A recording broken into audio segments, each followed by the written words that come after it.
இது வர போகுமான்னு தெரியலையே.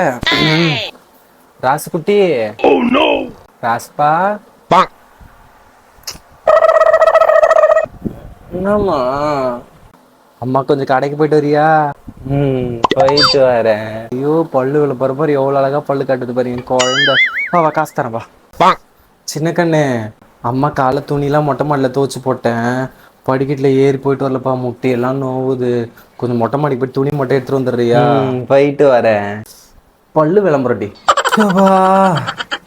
பொம்பளையா பிறந்தாலே வீட்டு வேலையெல்லாம் செய்யணும்னு எவன் தான் ஆரம்பிச்சான்னு தெரில. இந்த ஆம்பளைங்க ஒன்று செய்கிறானுங்களா?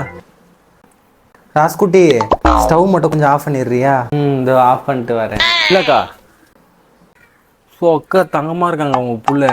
அப்படியே ஒரு வேலையும் நீங்கள் சொல்கிறப்போ ஈன்னு சிரிச்சுக்கிட்டு அவன் செய்கிறத பார்க்கும்போது அவ்வளோ சந்தோஷமாக இருக்குது. நான் உன்னை பெற்று வச்சுருக்கேனே.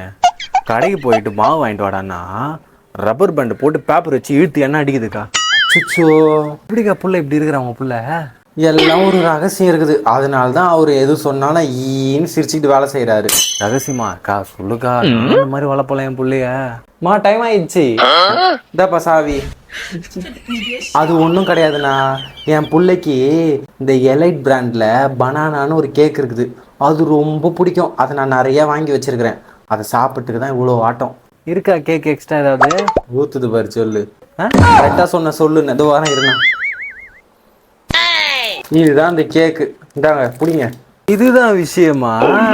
எப்பயுமே பசங்களை அடிச்சு கண்டிச்சு வளர்க்குறத விட நல்ல சாப்பிட்ற பொருள் எழுத்தியா ஏதாவது இருக்குதா அதை வாங்கி கொடுத்து அன்பா சொன்னாலே எல்லா வேலையும் செய்யுங்க. எல்லாமே நம்ம சொல்றது கேட்குங்க.